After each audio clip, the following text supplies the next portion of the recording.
Oh là la familia! On espère que vous allez bien et aujourd'hui, gros avant-match pour un gros match. Souviens-toi papa, Atlético, Barça en Coupe du Roi. Donc là c'est le match retour au match Je m'en aller. souviens très bien. Au match aller, il y avait eu 4-4 Ouais. à Barcelone. Le Barça avait fait n'importe quoi et s'était fait rejoindre par le fameux, Sorlotte. évidemment. Pour être tout à fait honnête avec vous, j'ai rien noté. Cette fois-ci, on va y aller vraiment au feeling et on va voir, comme d'habitude, un peu les confrontations qu'il y a eu entre les deux équipes cette année. On va voir les joueurs sur lesquels il faut faire attention côté Atlético. Alors, on n'a pas encore les blessés, etc. Tout ça. À part côté Barça, on les a. On va essayer, comme d'habitude, de voir la compo idéale, la physionomie du match. Et voilà, comme d'habitude, on reprend tranquillement nos marques. Et donc, voilà, donc déjà...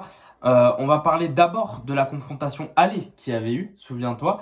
Donc match plutôt dominé par le Barça dans l'ensemble. Un Atlético quand même qui arrive à mettre 2 buts au début. On revient à 2-2, on passe à 4-2.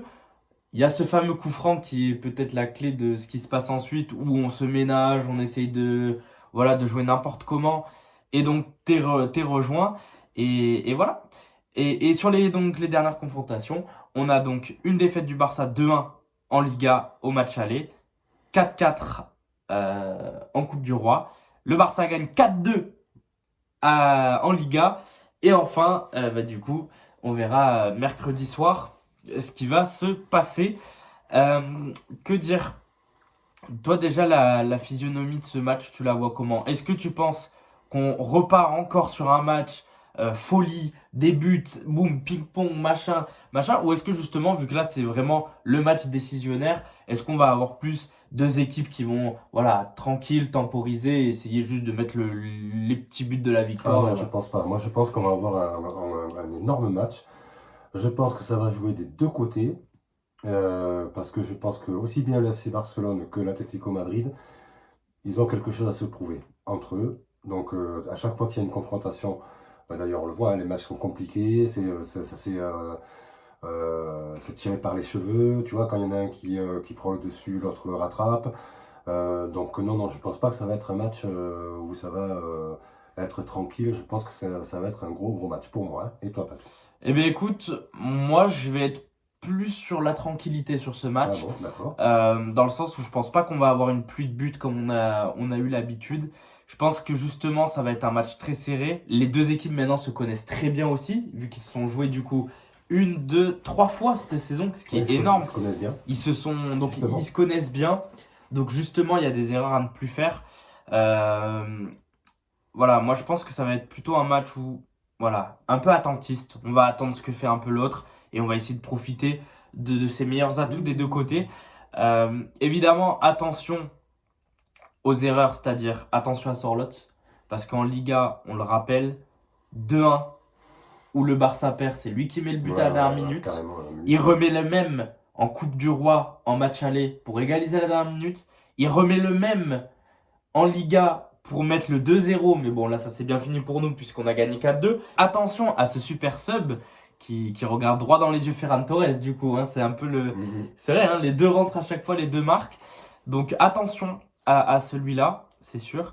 Attention aux premières minutes de jeu, on a vu le Barça se faire encaisser au match aller, tu t'en rappelles? Oui, mais surtout, je te dis, il ne faut pas Faut rien leur laisser la donner. moindre opportunité à l'Atlético Madrid pour venir nous marquer des buts. Là, il faut attaquer dès le départ, et c'est pour ça que je te dis que moi, contrario à toi, je pense que justement le FC Barcelone, ils vont y aller en offensive, un petit peu comme le match qu'il y a eu avec euh, Gérone, Ah oui, hein, où dès le départ, on a vu encore une de équipe ce week-end, hein, de du ce coup. week-end du FC Barça qui a attaqué dès le départ. Je pense qu'ils vont faire la même chose contre l'Atlético Madrid, et je pense que l'Atlético Madrid va répondre de la même manière, ce qui nous promet un match extraordinaire selon moi. Il y a moyen. Les choses à prendre en compte qui, du coup, te donneraient raison, c'est que déjà, c'est chez eux. Donc, on le sait, chez eux, c'est compliqué. Ouais. Grosse ambiance, Ouais, ils vont très être grosse galvanisés. De deux, l'Atlético, en termes de coupe, n'a que ça à jouer maintenant. Et oui, voilà. C'est-à-dire que quand on les a vus en Liga, on s'est dit, ils ont encore la Liga à jouer. Voilà, ils avaient des cartes en main encore. Alors, on parle 9 points d'écart entre le Barça et l'Atlético. Il reste à tout péter, je pense qu'on est quoi ouais, il doit rester peut-être 7, 8 journées. Bon, 7-8 attention, matchs. hein, c'est pas encore Oui, perdu, oui, mais bon. mais ça Voilà. s'annonce compliqué. Je pense que là où on les a distancés, c'est sur notre confrontation où on les a battus 4-2, où on leur a dit allez, stop, machin, derrière ils font des matchs nuls. Voilà. Donc ça, ils l'ont plus. Ligue des Champions, ils l'ont plus. Ils se font éliminer par l'autre rival, le Real Madrid. Donc je pense que déjà, ils en ont un peu marre de ça. Et donc là, du coup, je pense qu'ils vont y aller en mode, on n'a que ça à jouer. On va pas se faire à chaque fois, excuse-moi du terme, niquer par le rival à chaque fois. Donc ils vont tout donner. Et voilà, c'est ça, c'est bien ce que je dis, hein, tu vois, ouais. Voilà, en tout cas du côté de Barça, papa, il faudra donc se passer de Dani Olmo. Il faudra se passer de Casado. Il faudra se passer de... je crois que c'est tout. Pour le coup, je crois que niveau blessure, c'est tout. C'est déjà beaucoup. Et après, la fatigue, il y a le management, etc. Ce que je te propose, c'est que moi, je vais te dire pour moi les joueurs sur lesquels il faut faire attention côté Atlético, même si quand je vais te les énumérer, tu vas voir directement Ah oui. où je vais en venir. Et derrière, ce que je te propose, c'est comme d'habitude, je te propose une composition qui pour moi est idéale. Tu me dis ce que tu en penses, si toi tu y vois des changements. On y va. Donc du coup, pour moi, papa, il va falloir faire attention à quelques hommes, et notamment à 3 hommes, tu le sais à mon avis. Giuliano Simeone, le fils de l'entraîneur, Ouais. qui à chaque fois est très combatif, tacle, il lâche rien, Très, et il a bon une bonne joueur. qualité de Très, buteur. bon joueur, oui. Je pense pas que je vais en choquer beaucoup en disant Antoine Griezmann, parce que mine de rien, il est pas non plus flamboyant, mais il est au passe D, il est quand même... Ouais, c'est un joueur il faut se méfier avec lui. Il est le Pedri de l'Atlético, c'est lui qui décide du tout jeu. à fait, puis, Donc attention, c'est un buteur aussi, hein, Griezmann. c'est un Attention. buteur. Et attention, et évidemment, celui qui nous fait mal souvent, Julian Alvarez, Exactement. l'Argentin qui... Attention, hein, lui, Ouais, il sait mettre le feu. Et en plus, il est en forme. Et il est là, tout simplement. Petite mention honorable à Monsieur Sorloth, comme je l'ai dit. On passe Monsieur Sorloth, Parce qu'à mon avis, il sera pas... une pique, hein. Il sera pas titulaire.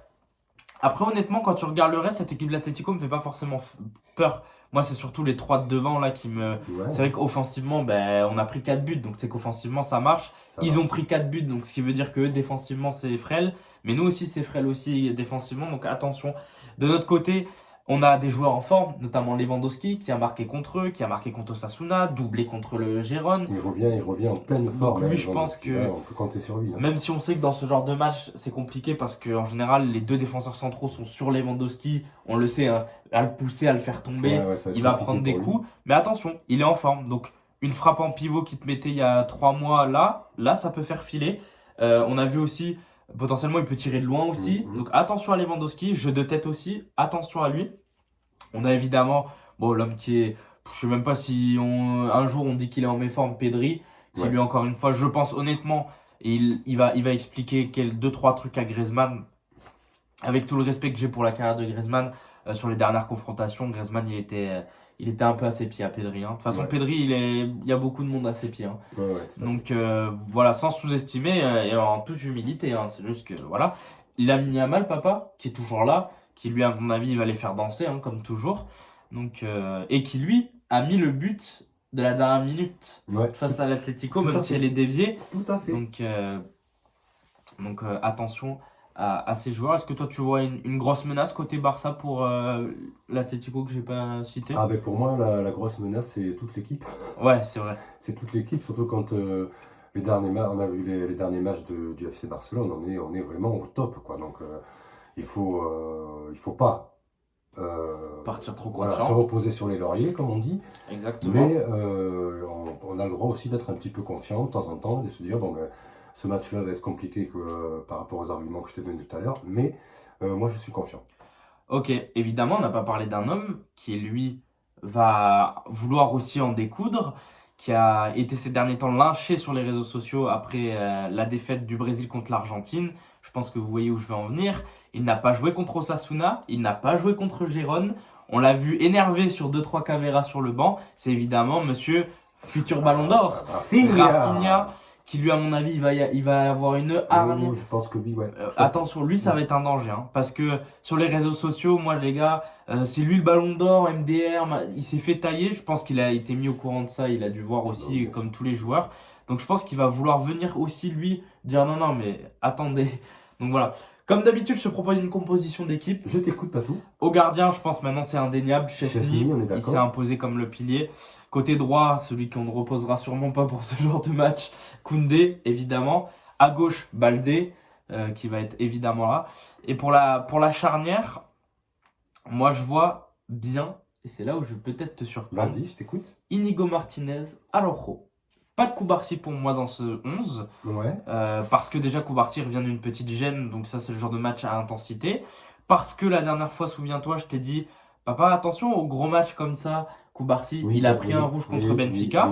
Tout à Donc fait, tout à c'est fait. le genre de match Ouais. à élimination où potentiellement il peut avoir de la pression, Exactement. même s'il a montré qu'il buvait la pression, mais il y a quelques... Donc Araujo, moi je lui fais confiance. Au niveau du milieu de terrain, bah là les gars, on va pas commencer à... Les meilleurs éléments, Frankie de Jong, Pedri, et il y a peut-être un doute sur le dernier, Gavi, machin. Moi je mettrais Gavi, pas de Fermin Lopez, tout simplement parce que pour moi ça serait trop offensif. Gavi par contre dans ce genre de match c'est combatif, ça va y aller et ça va pouvoir rejoindre un très bon combat. Et pour le coup le trio tu le connais, Lamine Yamal, juste inchangeable, indiscutable. Lewandowski où on pouvait potentiellement discuter avec du Ferran Torres. Ferran Torres avait été mis à l'aller, ça n'avait pas été fameux. Lewandowski est en forme et Ferran Torres de toute manière lui ça va être le mec qui va rentrer à la 70e et qui va planter, donc dans tous les cas je pense que c'est bon comme ça. Et Rafinha tranquillement qui va reprendre sa place de titulaire pour faire mal. Eh bien, écoute, Patou, c'est une composition qui me va à merveille. Ça me va. S'il nous offre une compo comme ça, je pense qu'on peut terminer ce match avec une belle victoire. Voilà, en Donc, tout cas, je suis d'accord. c'est ce dont, Très bien. Ouais. c'est ce dont on va rêver. J'aurais pas dit mieux. Et je pense qu'on est prêt demain soir à vivre une très très belle soirée. Ou pas, parce que si on est éliminé, ça fera toujours mal. Mais voilà, en tout cas, dans les commentaires, on attend vos pronos. Et aussi, voilà, de... Ah, mais on n'a pas dit nos pronos, du coup. Et non, On n'a pas quand dit. même, enfin bref. Alors bon, on va pas, comme d'habitude, on va pas mettre les buteurs parce qu'on sait pas ce qui peut se passer Ouais, on sait d'ici pas là. ce qui peut se passer. Mais niveau score, allez, moi je vais mettre 1-2-1 du Barça. J'ai pas compris. 2-1 du Barça. 2-1 du Barça. Eh bien, moi, je vais être un peu plus gourmand que toi. Je vais mettre un 3-1 pour le FC Barça. Ok. Voilà, on attend tout ça dans les commentaires. Et en attendant, Visca Barça!